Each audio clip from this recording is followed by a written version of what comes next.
오늘날 이 지구상에는 얼굴도 다르고 피부 색깔도 다른 수많은 사람들이 섞여 살아가고 있습니다.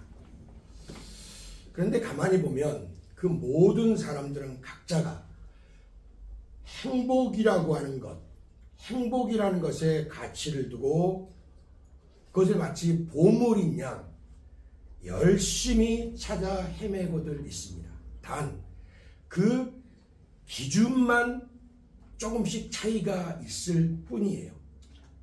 그렇지만 다 그들 나름대로 보면 자기가 찾고 자기가 귀한 보물인 양 생각하는 그것에다가 나름대로 무한한 가치를 부여하고 의미를 부여하면서 그것이 찾기만 하면 자신의 모든 욕망을 성취시켜줄 보물이라고 여깁니다. 그래서 끝없이 찾고 갈구하면서 살고 있다고도 볼 수가 있겠습니다. 그런 면에서 보면 모든 인간은 그 행복이라는 자기가 가치를 부여하고 있는 그 보물이라는 것을 찾아서 어쩌면 일평생을 찾고 헤매다니는 모험가들, 순례자들이라고도 말할 수 있을 것 같습니다. 행복의 파랑새를 찾는 존재라고나 할까요? 그 중에 어떤 사람은 일찍이 그 행복이라고 하는 보물이라고 하는 것을 찾아서 소위 성공한 사람으로 많은 사람들이 볼 때, 야, 정말 저 사람은 복되다. 정말 복돼 보인다. 이렇게 사는 사람도 있는가 하면 또 어떤 사람은 일평생 찾고 찾았지만 결국 찾지 못한 채 꽃 같은 인생만 넝마처럼 너덜너덜해지고 피폐해진 채 신기루 인생으로 끝마치는 사람들도 많이 있습니다. 그런데 사실 우리 주변을 둘러보면 행복을 찾은 사람보다 보물을 찾은 사람보다 찾지 못하고 얻지 못하고 그것을 찾기 위해 바람처럼 정말 가면은 두 번 다시 오지 않을 황금 같은 그런 인생의 시절들을 다 허비만 하고 살다가 결국 세상을 떠나가는 사람들도 많이 있는 것 같습니다. 아니, 더 많은 것 같아요. 그런데 어쩌면 그들은 처음부터 방향 설정이 잘못되었던 것은 아닌지 모르겠어요. 처음부터 그들이 방향 설정을 제대로 했느냐 의문이라는 겁니다. 자신이 설정한 행복과 보물의 기준이 문제였을 수도 있다는 말이 되겠습니다. 왜 그럴까요? 그 이유가 무엇일까요? 그것은 진정한 행복, 진정한 보물을 모르기 때문에 그렇습니다. 그러면 하나님은 우리에게 참된 행복과 보물은 무엇이라고 과연 말씀하실까요? 그리고 말씀하고 계실까요? 오늘 우리가 읽고 보고 있는 이 말씀을 보면 하나님은 예수 그리스도가 참된 보화, 극상품 진주라고 말씀하고 계십니다. 그러시면서 예수께 방향 설정을 다시 한번 해서 너에게 발견되기를 기다리고 있는 천국을 한번 찾아보라고 말씀하고 계십니다. 그렇습니다. 예수 그리스도가 천국이고 예수 그리스도가 참된 부활입니다. 아멘. 그리고 말로 할 수 없이 지극히 귀한 좋은 극상품 진주 하나가 바로 예수 그리스도이십니다. 아멘. 예수 그분은 지금도 발견되기를 기다리면서 숨죽이고 숨어있는 숨바꼭질하고 있는 아이와도 같습니다. 찾기를 바라시고 계신다는 말입니다. 학자들은 오늘 이 본 말씀의 의미가 진주와 그 다음에 밭에 감추인 보물, 이 의미가 본질적으로 똑같다고 해서 쌍둥이 비유라고 불러요. 의미가 똑같다는 거예요. 우리 쌍둥이가 어때요? 똑같아 보이죠? 그런 것처럼 이 비유가 내포하고 있는, 말해주고자 하는 것이 바로 가장 귀한 가치, 천국, 예수님을 찾아보라고 하는 면에서 본질적으로 같기 때문에 쌍둥이 비유라고 한다 이 말입니다. 그런데 그러면 왜 하나님은 같은 소리를 이렇게 저렇게 말씀을 다층적으로 하고 계시느냐 이 말인 거예요. 그것은 그만큼 중요한 말씀이기 때문에 그렇습니다. 예컨대 신약을 보면 진실로 진실로 이런 말씀 우리가 읽어보는 경우가 많이 있죠. 예수님께서 진실로 한번 하시면 되는데 왜 진실로 진실로 내가 너에게 말하노니 하면서 반복되어진 것 같은, 강조하는 것 같은 그런 말씀들을 우리가 많이 보게 돼요. 왜 그러실까? 그 이유는 하나님 말씀은 특히 핵심적이고 중요한 부분에 갖고 그것들을 강조하기 위해서 하시는 말씀입니다. 우리가 잘 아는 구약 전도서 1장 2절을 보면 한 구절, 딱 한 구절 안에 무려 그러니까 같은 단어가 5번씩이나 계속해서 반복되고 있는 것을 보게 돼요. 거기 뭐라고 얘기를 하냐면은 헛되고 헛되며 헛되고 헛되니 모든 것이 헛되더라. 몇 번이에요? 5번. 처음 시작하면서 이렇게 한 구절 안에 5번씩이나 계속해서 한 단어 한 뜻을 이처럼 강조하는 것은 전도서가 성경 66권 중에 유일해요. 5번씩이나 강조하는 것은 이후 총 전도서가 12장입니다. 이 12장까지 모든 인생이 복이라고 생각할 만한 것, 앞에서 제가 서두에 들어가면서 복이나 행복, 그 다음에 보물 이런 얘기를 했는데 그렇게 귀하게 여기는 것을, 그렇게 복이라고 할 만한 것을 한 사람을 세워가지고 다 누리게 해보세요. 다 한 사람을 세워서 이것이 복이다. 너희가 생각하고 있는 복이다. 하면 다 누려봐라. 이렇게 한 사람을 세워서 다 누리게 하셨어요. 그런 후에 봤지. 이러는 것이 바로 전도서예요. 바로 하나님은 솔로몬이라고 하는 전무후무한 복을 받았다는 그 솔로몬 왕을 대표적인 인간의 샘플로 세웠어요. 즉 인간이 복이라고 생각할 만한 것은 다 누려보게 한 샘플로 솔로몬을 세우셨다 이 말인 겁니다.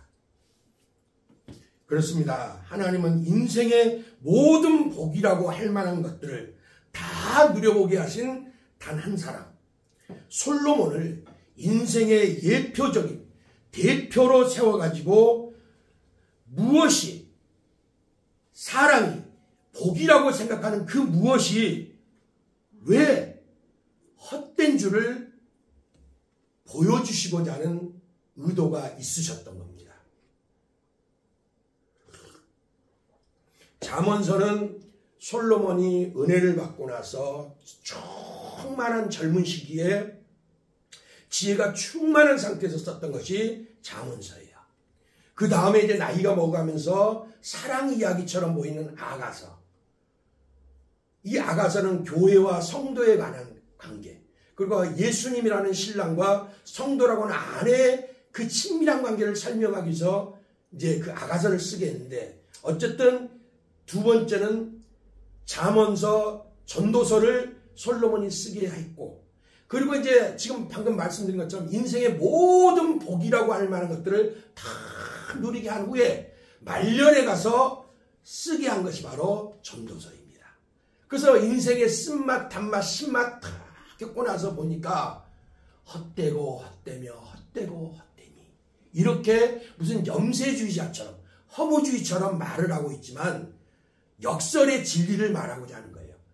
무슨 얘기냐? 이런 것들이 보화가 아니고, 이런 것들을 주시는 하나님 예수 그리스도가 진정한 보화가 되시고 진정한 가치의 보물이 되신다는 걸 가르쳐주기 위해서, 그 얘기를 보여주기 위해서, 가르쳐주기 위해서 솔로몬을 그렇게 샘플로 쓰셨습니다. 그리고 그렇게 다 쓰고 나신 후에 예수님께서 마태복음 6장 29절로 선언을 하세요. 뭐라고 하십니까? 그러나 내가 너희에게 말하노니 솔로몬의 모든 영광으로도 입은 것이 이 꽃 하나만 또 못했다. 이렇게 얘기해요.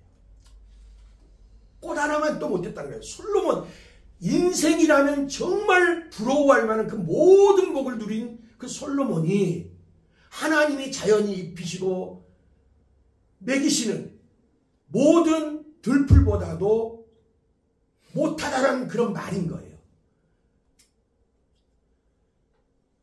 자, 전도서 1장에서 그렇게 인생의 쓴맛 단맛을 겪어본 솔로몬이 허무하다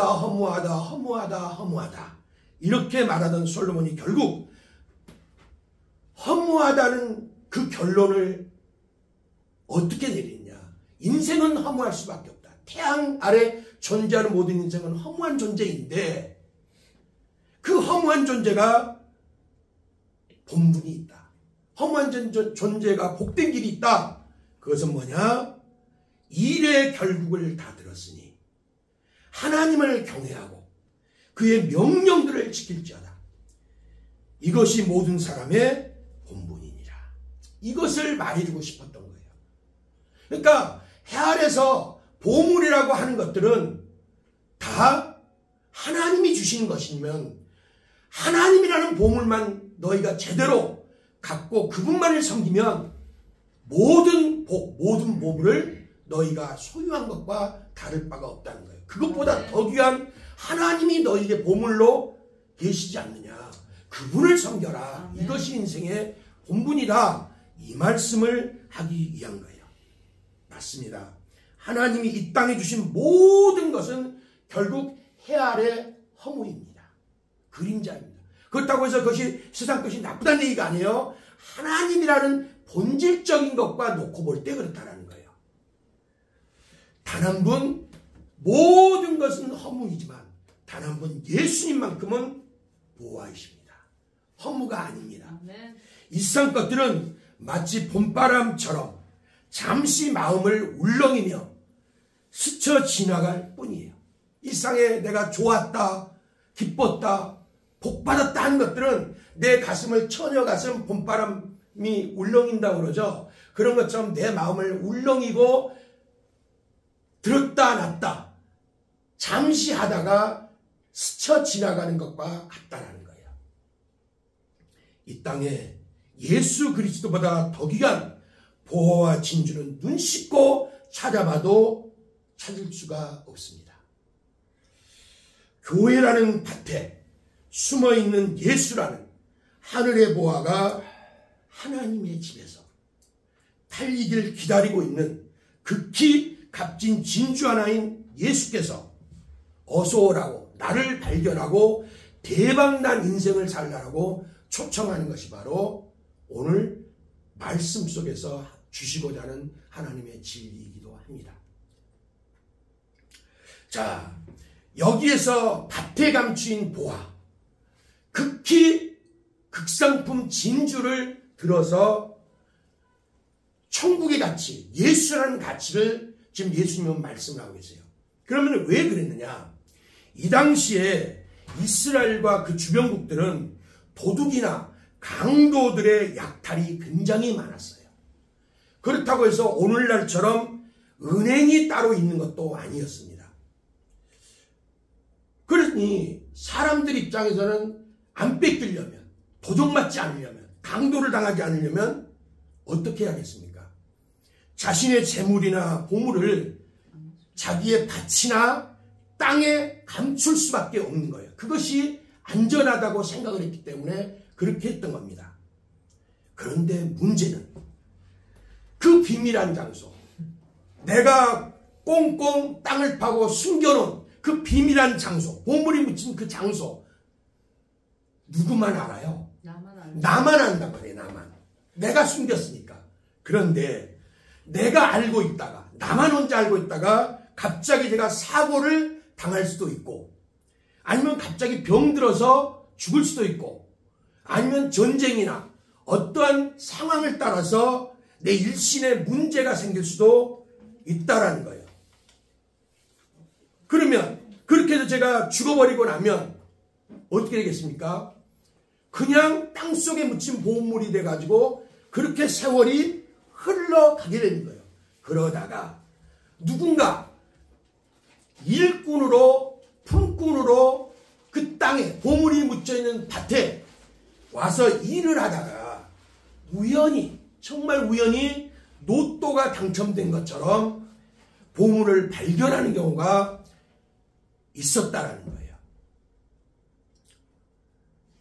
그럼 그렇게 발견을 했으면 그것을 내가 이거 보물을 발견했다 이러면서 내 것으로 할 수가 있느냐? 절대 그럴 수가 없다라는 거예요.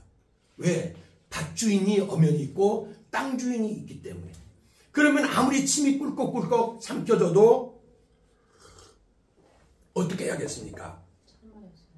내가 주인 되어야만이 이 밭에, 땅에 주인이 되어야만이 거기 감춰있는 보물도 내 소유가 될 수가 있어요.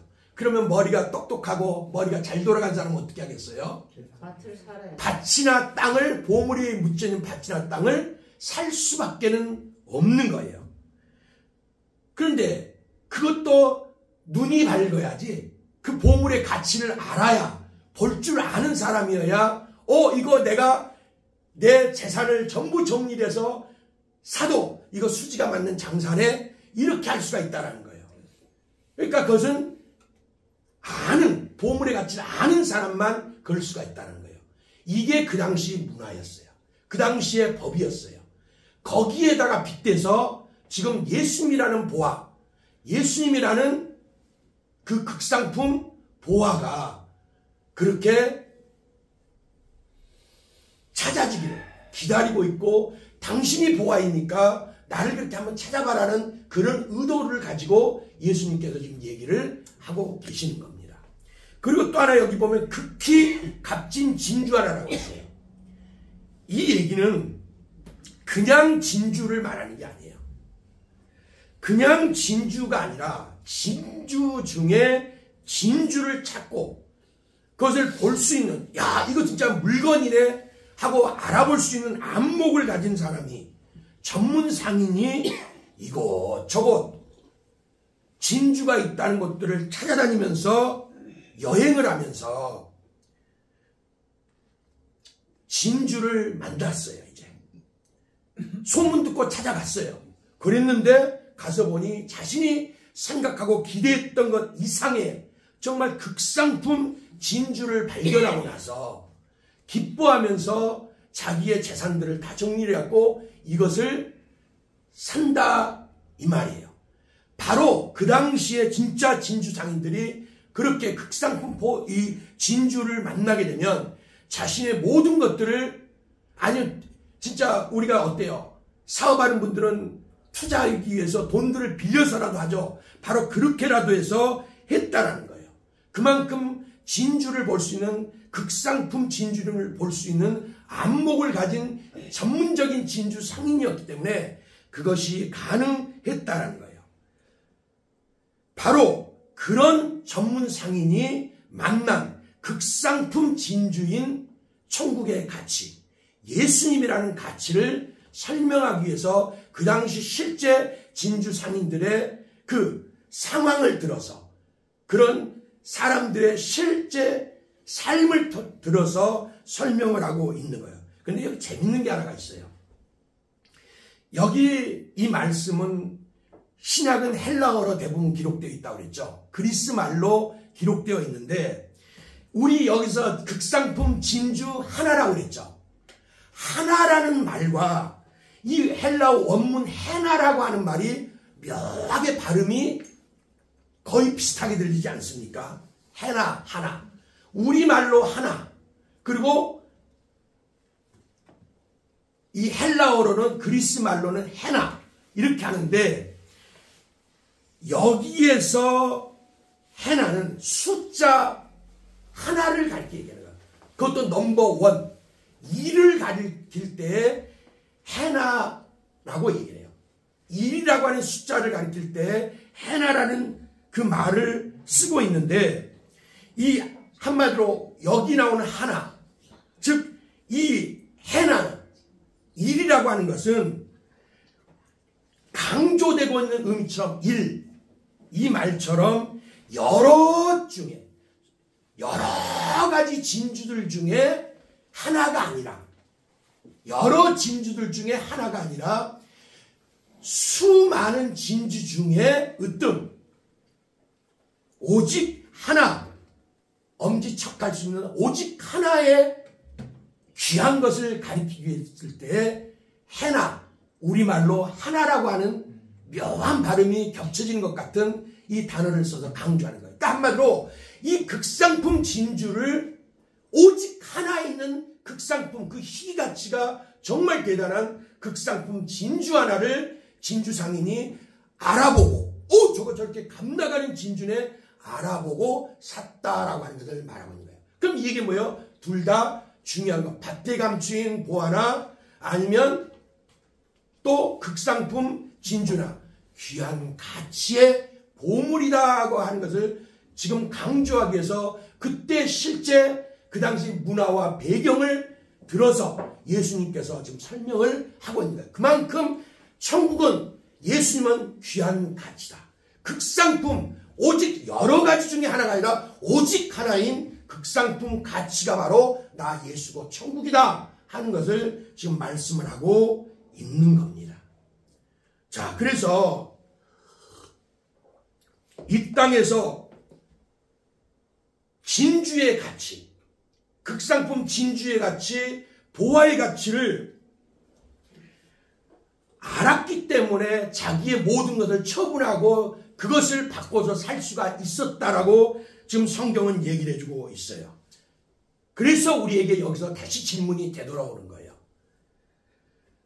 보화의 가치, 진주의 진정한 가치를 아느냐 모르느냐, 이 질문을 우리에게 던지고 있는 겁니다. 세상 말로 눈이 보배라는 말이 있습니다. 아무리 내 옆에 보물이 있어도 볼 수 없고 알 수 없다면 손에 쥐어줘도 모른다, 이렇게 얘기를 하죠. 본문 속에 이 두 사람은, 진주 장사꾼은 전문적인 장사꾼이에요. 이런 사람은 바로 정말 진리를 찾아서 구도자처럼 진리를 찾는 그런 고상하고 정말 이 바른 것, 바른 진리를 찾는 그런 사람이라고 볼 수가 있어요. 그리고 밭에 감추인 보화를 우연히 발견한 사람은 정말 하나님의 은혜 속에서 정말 우연히 교회에 왔다가 아니 어떤 사건을 계기로 예수를 만나게 되는, 하늘의 극상품 가치인 예수라는 보화를 만나게 되는 그런 경우를 가르쳐 말하는 것이고, 두 번째는 정말 인생은 무엇이지?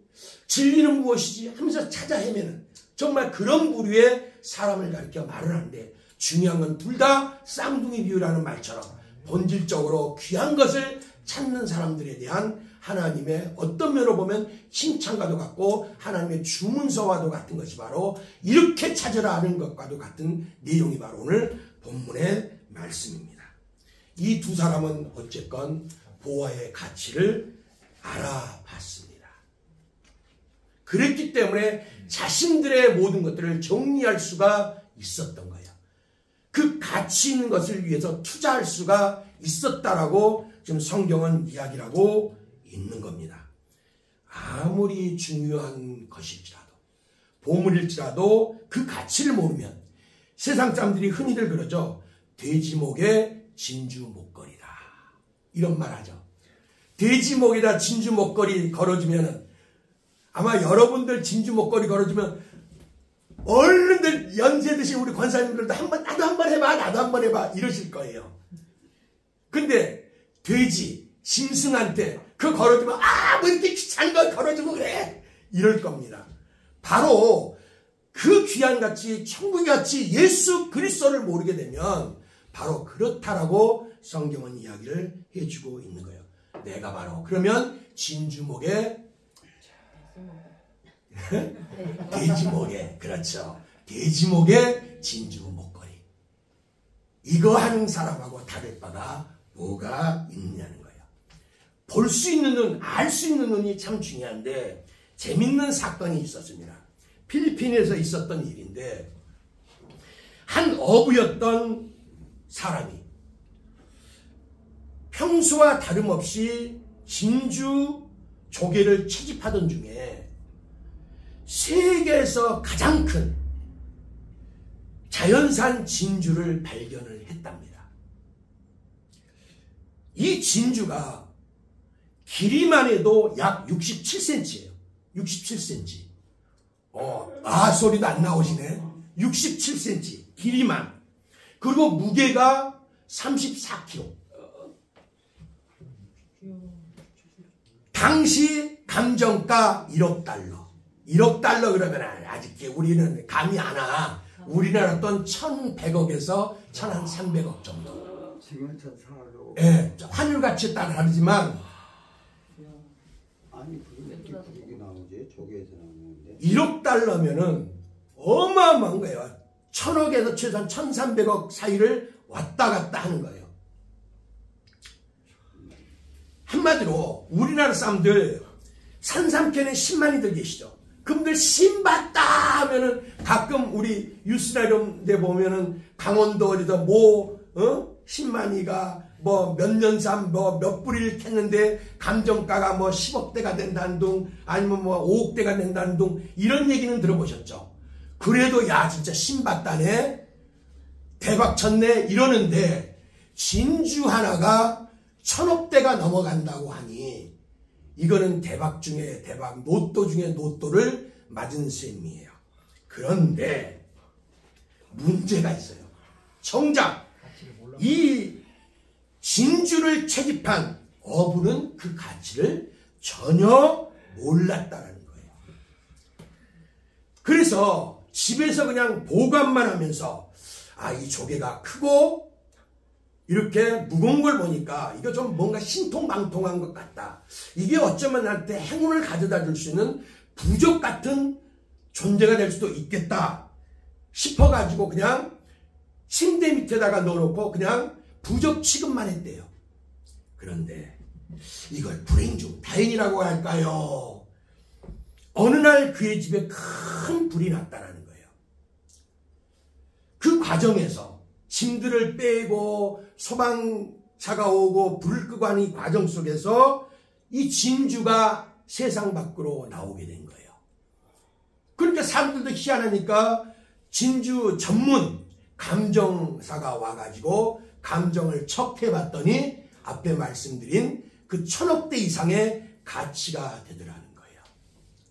그래서 이것을 채집한 사람은 벼락부자가 됐고, 이것을 현지에서 필리핀에서 사서 이걸 관광상품으로 만들어가지고 그런 희귀한 것이 있다고 그러니까 나도 한번 봐야지 하고 오는 관광 명소로 만들기 위해서 박물관에다가 전시를 해놨다라고 합니다.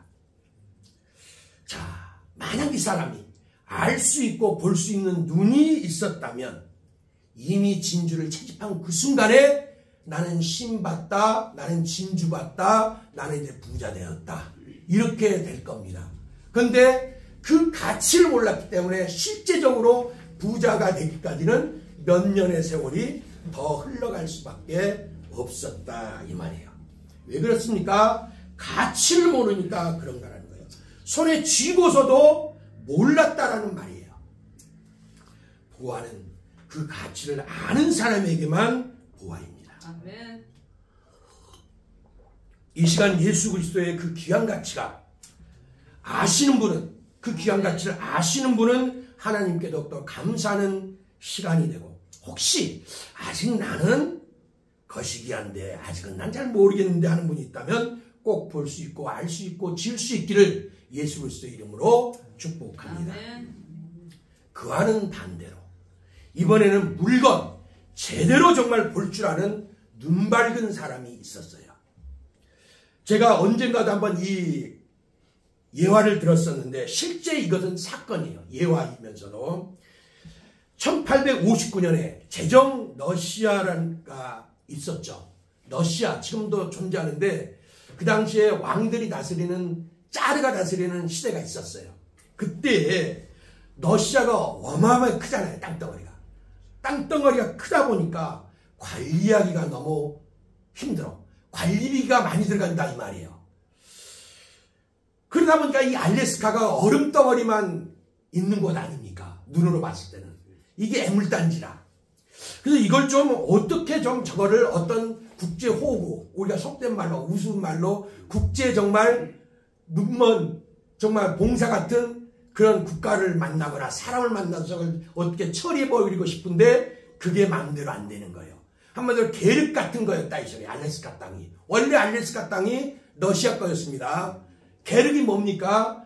내가 먹자니 그렇고 남주자니 또 그렇고 이게 계륵이죠. 바로 그런 꼴이었던 거예요. 이 알래스카가. 그러다가 임자가 나타났어요. 바로 미국에서 그걸 사겠다라는 거예요. 그러니까 러시아 입장에서는 이게 웬 떡이야? 이게 웬 국제 거시기야? 이러면서 얼른 팔아 넘기려고 했어요. 그런데 그때 팔았던 가격대가 얼마냐? 720만 달러. 우리나라 돈 약 65억 정도의 그 알래스카 땅이 팔리게 됐어요. 물론 이제 그 환율 차이는 있겠죠, 지금과. 그렇게 팔고 나서 정말 알턴이 빠진 것처럼 시원해 하면서 있었는데 이게 웬일? 미국은 결코 호구가 아니었던 거예요. 미국은 결코 눈먼 사람들이 아니었던 거예요. 미국 역시도 물론 이것 때문에 설왕설래가 많았고 말들이 많았어요. 그 당시 주류 언론에서처럼 우리나라 주류 언론 그러면 조중동이죠. 조선일보, 중앙일보, 동아일보 이런 것처럼 미국도 우리나라 조중동 같은 유력 신문사, 언론사들에서 막 떠들었던 거예요. 뭐라고 했냐? 미국이 미쳤다. 미국이 국제 망신을 당하게 생겼다. 그 쓸모없는 얼음덩어리 땅, 알래스카 땅 사서 뭐 하려고. 이러면서 날마다 언론에서 막 떠들어댔던 거예요. 그리고 원성이 하늘을 찌를 듯 했습니다. 그런데 당시 미국 국무장관을 맡고 있던 쇼워드라고 하는 사람만은 두고 봐. 이제 앞으로 100년만 지나면 저 알래스카는 황금의 땅이 될 거야. 이러면서 국민들을 설득하기 시작했습니다. 그리고 뚝심 있게 밀고 나가서 그것을 결국 성사시켰어요. 그랬더니 우리도 지금 난리죠. 국회에서. 미국도 그때 난리가 났어요. 그래서 미국 국회에서는 쇼워드 이 국무장관을 역적이라고까지 몰아붙이면서 비난을 했습니다. 그런데 세월이 흐른 뒤 그의 이런 해안은 옳았구나. 정말 빛나는 눈을 가졌구나. 인정을 할 수밖에 없게 됐습니다. 그의 말대로 우리나라 돈 65억 정도. 그런데 그 알래스카 땅은 대한민국 땅덩어리의 약 7배 정도 땅덩어리예요. 그러나 그 당시는 얼음으로만 덮여있는 전혀 쓸모없어 보이던 동토의 땅. 그 애물단지가 지금은 상금의 보물창고가 되었고 금광 같은 곳이 되었다라고 좋아합니다. 제일 첫 번째 금이 있어요. 그 금은 바로 검은 금, 석유입니다.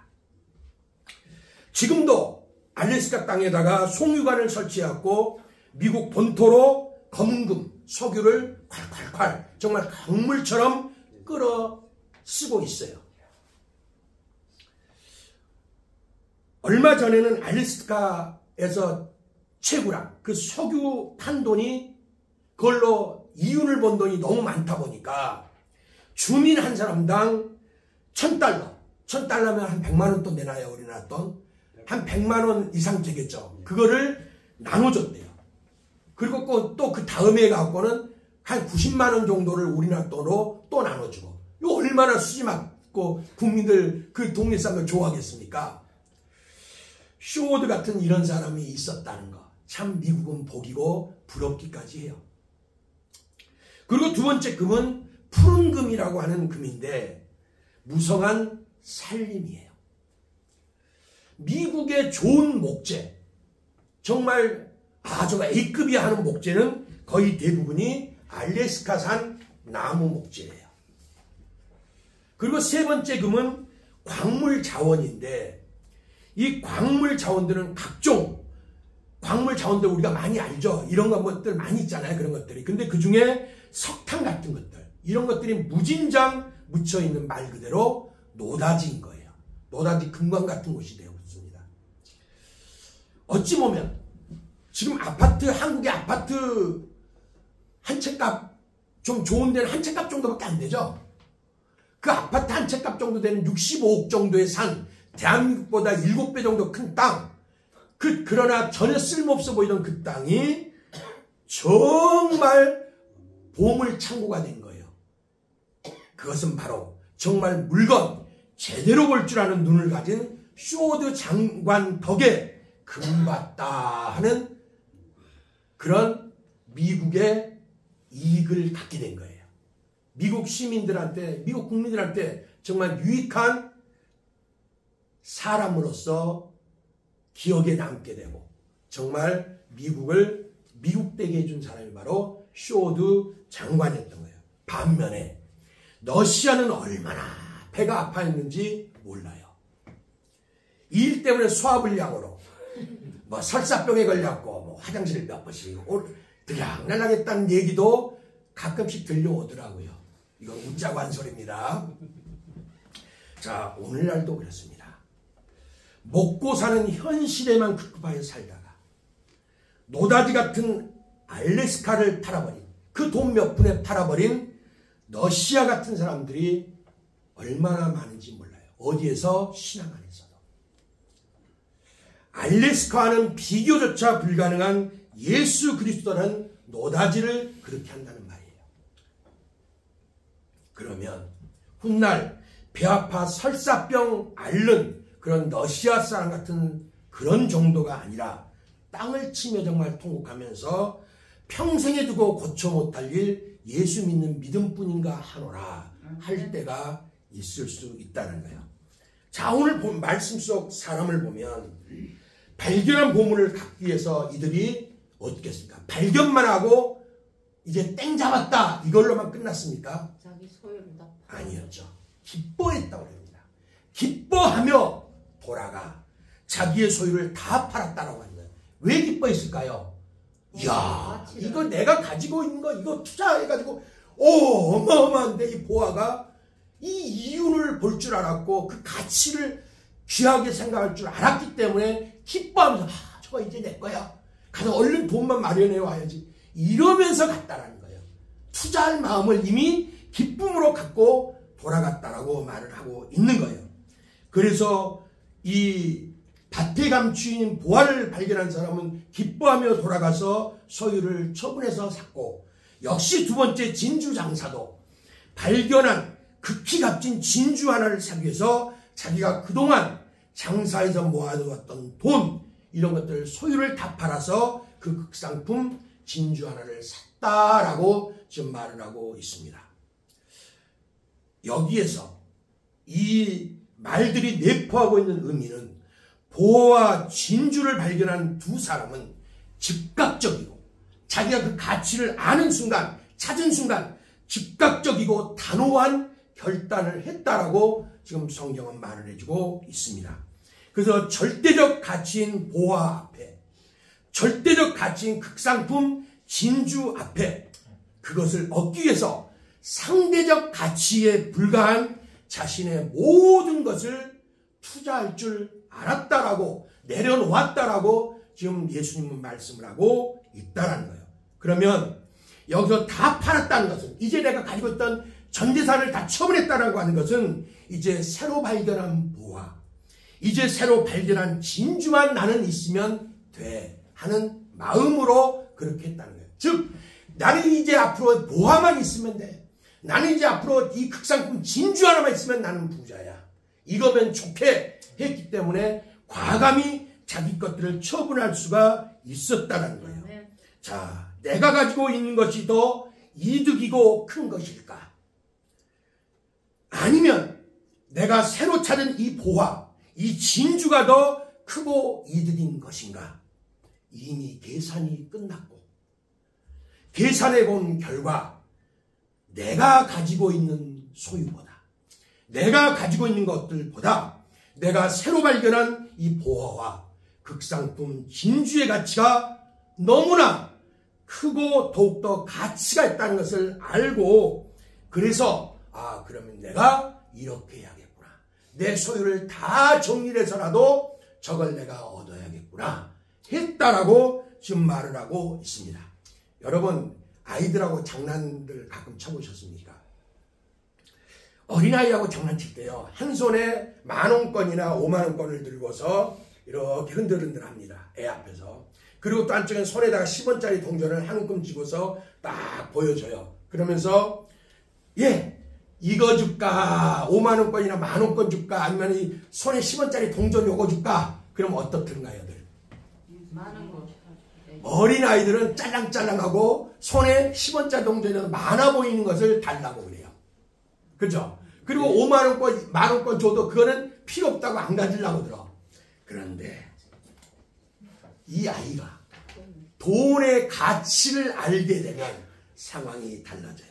한 5살 정도가 되면은, 그때는 좀 알죠. 그때는 동전을 갖다가, 그때는 10원짜리나 100원짜리 들고 아니면 500원짜리 이렇게 들고서 짤랑짤랑하고, 한쪽에 10,000원짜리나 아니면 50,000원권을 들고서 흔들면서 어느 거 가질래? 그러면요, 50,000원권 달라고, 10,000원권 달라고 고개를 도리도리 하면서, 아무리 한 움큼 요거 가져 하면서 동전 쥐어줘도 아주 고개를 잘래 흔들면서 절대로 50,000원권 달라고 저것 줘 이럽니다. 안 주면 한바탕 울음바라가 내요. 왜 그럽니까? 가치를 알기 때문인 거죠. 이와 같이 그리스도인도 보화를 알았고 하늘의 진주인 예수 그리스도와 천국의 가치를 알았다면, 계산이 끝났고 그것을 얻기 위해 값으로 내가 무엇을 지불해야 하는지도 이미 안 사람들이 되었다, 이 말입니다. 아멘. 내가 예수 그리스도를 얻기 위해 어떤 값을 치러야 하는지를 알았다는 것입니다. 비록 그 값이 내 모든 것, 내 생명까지도 필요하다면 다 팔아 값을 치러야 하는 그런 것일지라도 말입니다.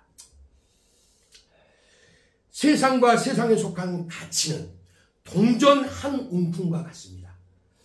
내가 대단한 가치를 부여해왔던 세상의 가치는 내가 손에 쥐고 있던 동전 한 움큼과 같다라는 거예요.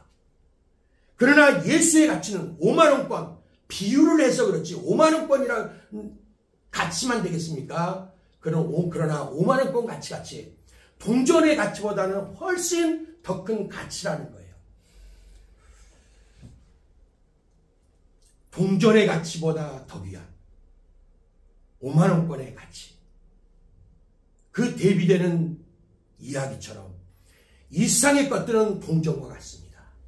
그러나 예수 그리스도는 바로 5만 원권 같은 그런 귀한 가치를 갖고 있는 거예요. 그리스도인이라 불리면서도 아직도 세상이 예수보다 좋고 세상에 속한 것들이 더 큰 가치로 느껴진다면 아마도 그것은 가치 차이를 모르는 영적 어린아이거나 예수라는 보화, 예수라는 값비싼 진주를 발견하지 못한 사람이거나 둘 중 하나일 뿐이에요. 오늘 하나님은 분명한 말씀을 통해서 분명한 가치 차이를 보여주고 계세요.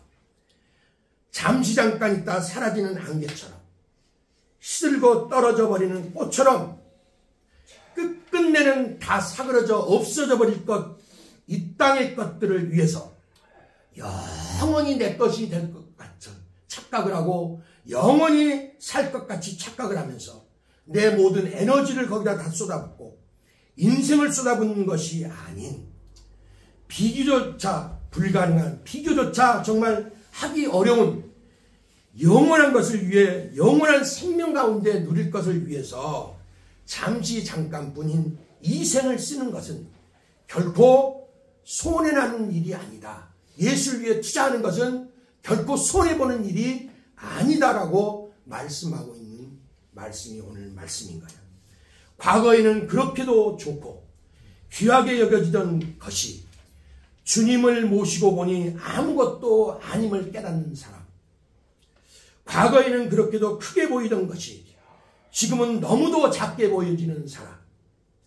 과거에는 위대하게 보이던 것이 지금은 천하게 보이고, 과거에는 그렇게도 즐겁고 행복하게 보이던 것이 지금은 시시하고 시큰둥하게 보이는 사람이, 그렇게 보는 사람이 바른 믿음을 가진 사람이고 진짜 참 보아, 진짜 참 진주를 발견하고 내 것으로 소유한 사람이다라고 이 성경을 통해서 하나님은 말씀을 하십니다.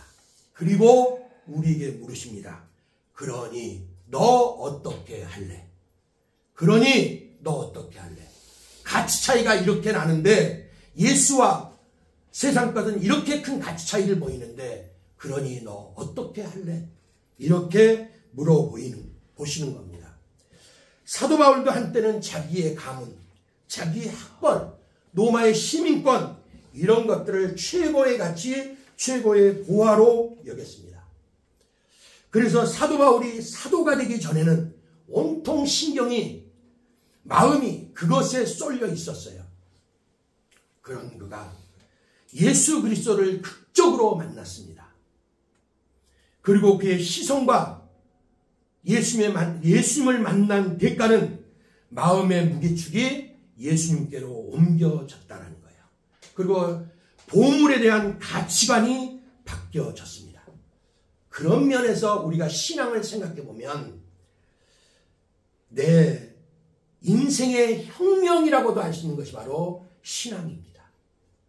내가 신앙을 접하게 되면 내 인생에 혁명이 일어나지 않을 수가 없다는 거예요. 그래서 이런 고백이 나올 수밖에 없는 거예요. 바울이 고백한 것처럼, 그러나 무엇이든지 내게 유익하던 것을 내가 그리스도를 위하여 다 해로 여길 뿐더러 또한 모든 것을 해로 여기면 내 주 그리스도 예수를 아는 지식이 가장 고상하기 때문이라. 내가 그를 위하여 모든 것을 잃어버리고 배설물로 여기면 그리스도를 얻고 그 안에서 발견되려 함이니, 이렇게 말을 하고 있습니다. 그러면 이것이 바울뿐만일까요? 하나님이 바울의 이야기를, 바울의 이런 간증을 왜 성경되게 하셨을까요? 왜 하나님은 우리에게 이것을 성경으로 2000년 전에 일어났던 바울의 그 사건을 들어서, 바울의 회심을 들어서 현재에도 보여주고 들려주시느냐, 이 말입니다. 그 이유는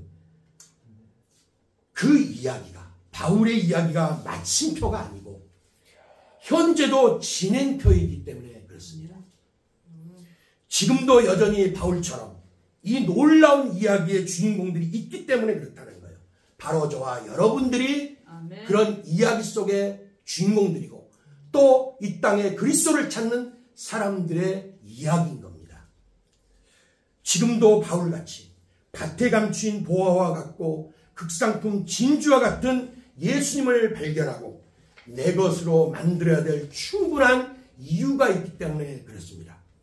여러분, 윤복희 하면 무엇이 떠오르십니까? 윤복희. 여러분. 예, 여러 말들이 나올 수가 있겠죠. 윤복희 하면 가장 먼저 떠오르는 수식어가 한국의 미니스커트를 최초로 선보인 여성이라는 말이에요. 또 미국과 유럽에서 활동한 한류 스타의 원조라는 말입니다. 그의 부모님은 국내 원맨쇼의 창시자. 우리나라 원맨쇼 하면 누가 생각납니까? 넘버원. 또 누가 있습니까? 후라이버이. 예, 아시는 분은 아시네요. 자, 국내 원맨쇼의 창시자로 알려진, 그리고 또한 창시라고 하는 북일북일 쇼를 만들었던 분, 40, 50년대, 1940, 50년대를 주름잡았던 우리나라 희극인 아버지 윤북일 선생이 바로 윤항기와 윤복희 권사님의 아버님 되세요. 그리고 당시 유명 무용가 어머니 성경자 선생이 어머니가 되십니다. 그런데 불행히도 윤복희 권사님은 어린 시절에 이 부모님을 다 여의고 오빠인 윤항기 목사님하고 아주 어렵게 자라셨다고 해요. 그래서 4살 때부터 연극 활동을 시작해서 오빠의 학비를 감당해 주기 위해서 다방면으로 뛰었다라고 합니다. 그러던 중에 우연히 미국의 유명한 가수이면서 당대의 트럼펫 명연주가였던 누이 암스트롱이라고 하는 사람의 눈에 띄어서 그의 후광을 등에 업고 미국으로 건너가 한동안 또한 활동을 했다라고 합니다. 그러나 미국살이가 빠듯하죠.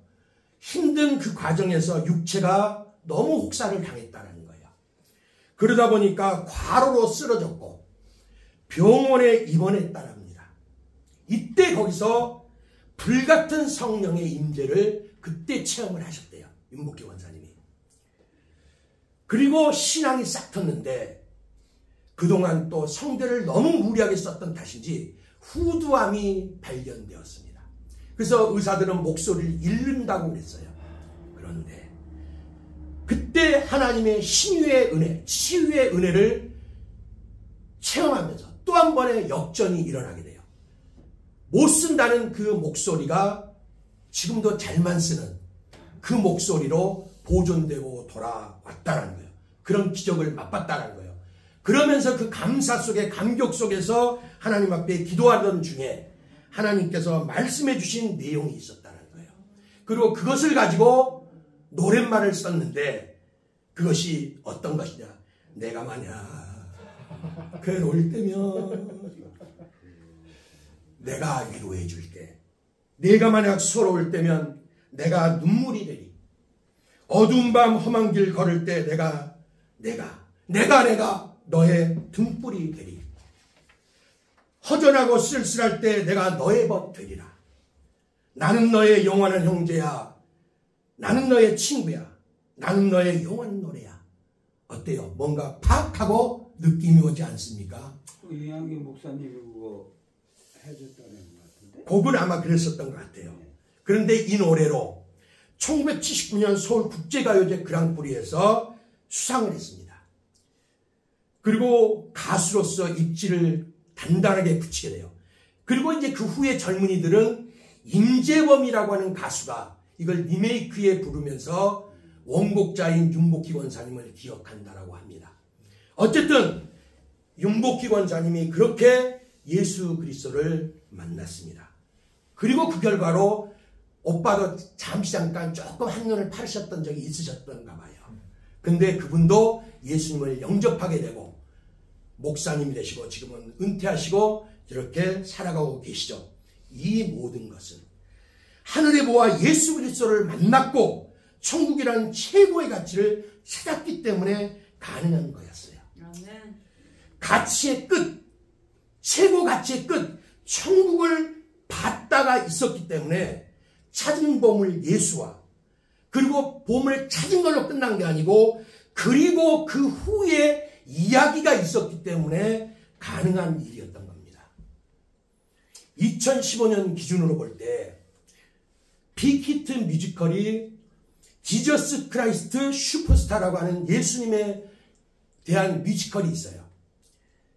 이것을 20년 가까이 여자 주연인 막달라 마리아 역할을 계속 맡음으로써 예수를 통해서 선한 영향력을 많은 사람들에게 주고 있다고 합니다.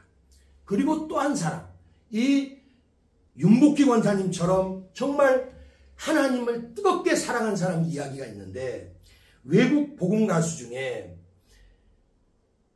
조지 베벌리라고 하는 가수가 있어요. 이 사람은 세상에서 이미 유명한 스타였습니다.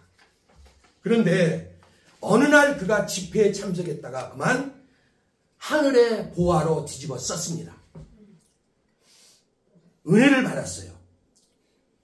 그리고 그가 세상을 향해서 부르던 노래에 마이크를 내려놓고 다시 한번 마이크를 들었을 때는 하나님을 찬양하는 마이크를 들게 됩니다.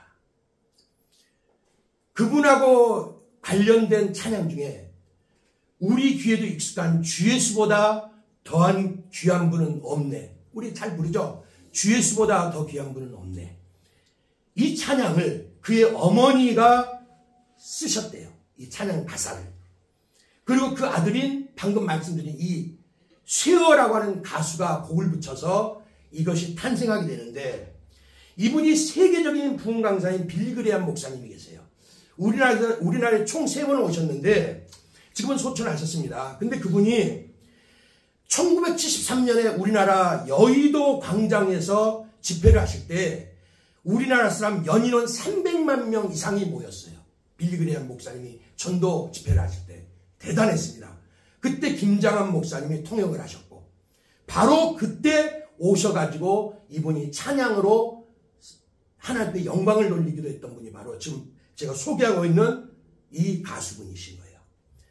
이분은 그렇게 하나님을 향해 든 마이크를 가지고 빌리 그레이엄 목사님의 집회를 따라다니면서 같이 동사를 하면서 특송가수 찬양가수로서 사역을 하시는데 어느 날 그분이 빌리 그레이엄 목사님 이 집회 시에 주 예수보다 더 귀한 분은 없네라는 찬양을 감격하면서 부르고 나서 간증을 합니다.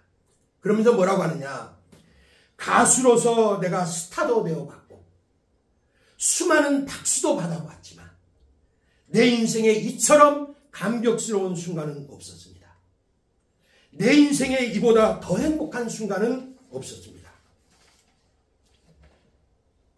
사람들이 그 후로도 이런 간증 후에도 알려지게 되고 또 이 찬양을 할 때마다 심지어는 사람들이 일어나도 우리와 같은 박수와 기립박수까지 쳐주는 그 순간에도 그분은 언제나 뭐라고 얘기를 하느냐, 이 찬사와 박수도 이 우레와 같은 박수도 내 주 예수 그리스도와는 바꿀 수 없습니다.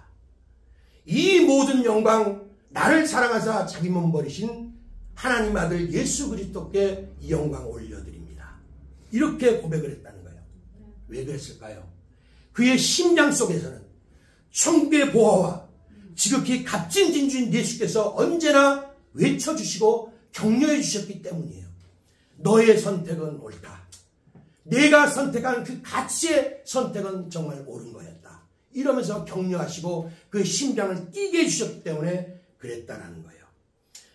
하나님은 우리에게 자신의 전부를 주셨습니다. 그래서 아모스 3장 2절에 이렇게 얘기합니다. 이스라엘아, 내가 땅의 모든 족속 중에 너희만을 알았나니. 우리 개개인에 대입하면 그렇습니다. 조대만 목사야, 하늘의 별처럼 많은 인생들 중에 내가 너만 알았나니. 이것이 여러분 각자에게 하시는 예수 그리스도의 말씀이에요. 이것이 우리를 사랑하시는 하나님의 은혜입니다. 그러기에 우리 주님이 저와 여러분에게도 이렇게 요구를 하시고 계시는 거예요. 내가 그렇게 사랑하니 너도 내게 그 사랑을 다 다오. 이것이 예수님의 요구십니다. 여러분, 편도 선교사라고 불리는 사람들이 있었습니다. 편도 선교사라는 이 의미는 선교지에 갔다가 다시 돌아올 수 있는 왕복 백표가 아니에요. 선교지까지만 가는, 편도라는 말은 한국 가는 거죠. 선교지까지만 가는 편도표 한 장만 달랑 구해서 많은 짐 그리고 보따리 대신에 단출한 개인 물품만 가지고 자기가 죽으면 묻힐 그 관을 들고 배를 타고 선교지로 가는 선교사님들이 있었어요. 뭘 들고요? 관을 들고. 뭐 하려고? 자기가 선교하다 죽으면 거기 들어가려고. 이것을 들고 가는 편도 선교사님들이 있었어요. 자, 뿌하고 이별의 슬픈 백고동 소리가 울리는 그 백합판 위에서 사랑하는 가족들, 친지들과 소중한 친구들을 향해서 손을 이렇게 흔들어 담례하면서 다시는 살아 돌아와 밟지 못할 정든 고향과 마지막 작별을 고하면서도 하나님의 부르심과 자신에게 주신 그 사명에 감사하면서 목숨 걸고 떠나는 그런 선교사님들이었어요. 그 이유는 다른 것이 없었어요. 자신이 발견한 최고의 가치, 자신이 발견한 최고의 극상품, 진주 같은 가치, 천국의 보화와 같은 가치, 예수와 천국 복음을 전하기 위해서 그렇게 떠났던 겁니다. 그 중에 밀른 선교사님이 계셨는데 그의 선교지는 남태평양 유헤브리디스 제도라고 하는 곳으로 가게 됐습니다. 지금은 바누아투라고 불리는 곳이라고도 해요. 그가 가는 곳은 평안한 곳이 아닙니다. 그가 가는 곳은 전임 선교사님들을 잔인하게 살해한 흉폭한 원주민들이 살고 있는 곳이었어요. 밀른 선교사님도 잘 알고 있었지만 두려워하지 않고 갔습니다.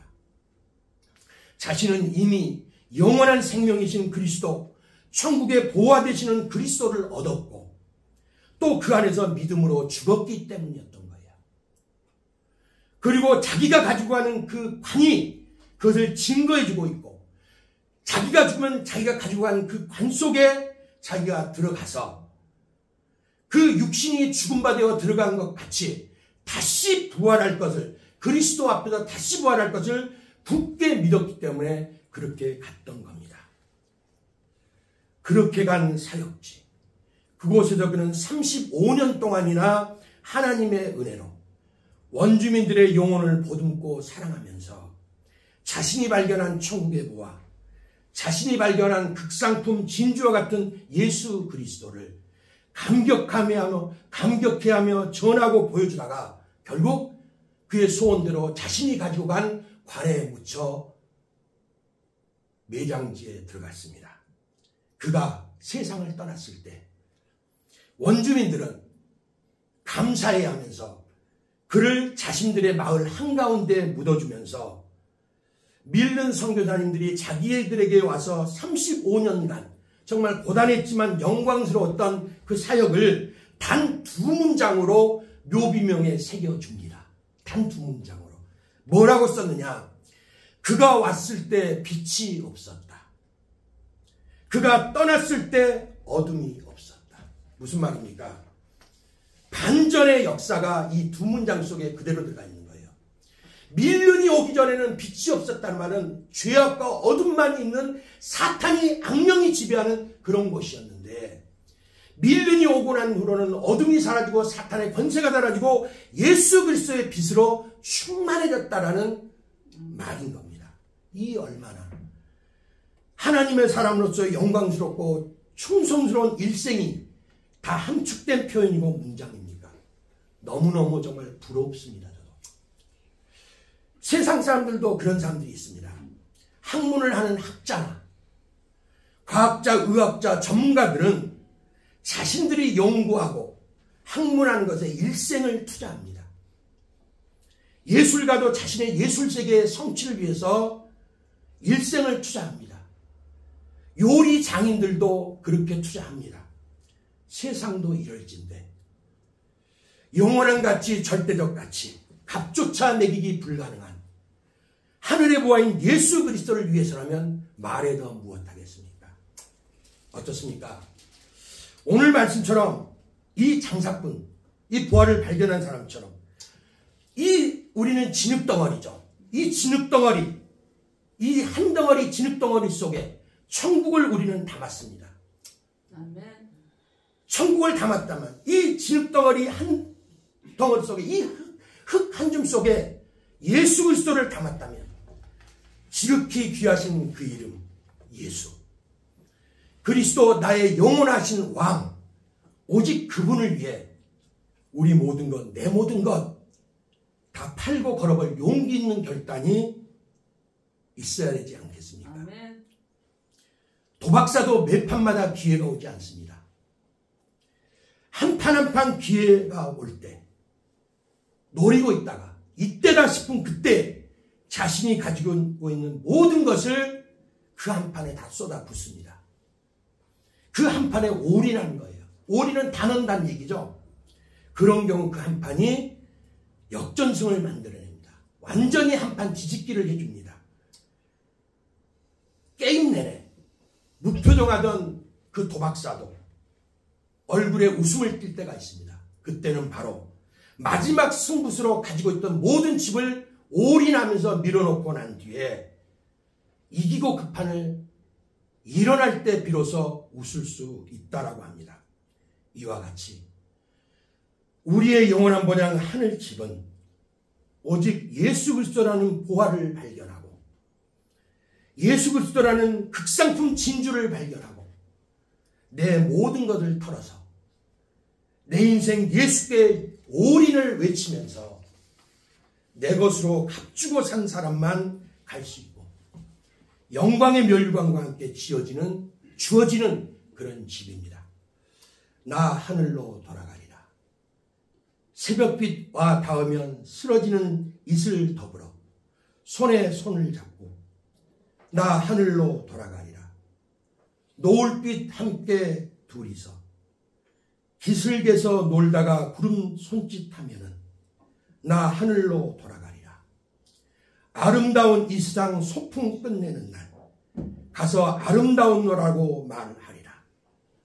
천국에 가서 이렇게 일상 소풍길 잘 갔다 왔노라고 노래할 수만 있다면 얼마나 좋겠습니까?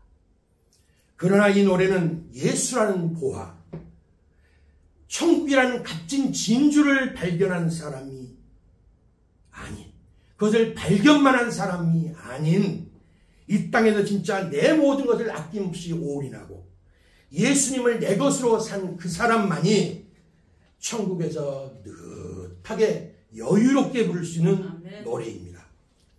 예수님과 이 땅에서의 만나고 난 후 러브 스토리가 있는 사람들만이 부를 수 있는 러브송이고 영가입니다. 그날 이 노래를 우리 주 언약교회 모든 성도님들과 아멘. 식구들이 때로 합창하면서 아멘. 부를 수 있기를 예수님 이름으로 축복하며 소원합니다. 아멘. 기도하겠습니다. 좋으신 아버지 하나님 은혜를 감사합니다.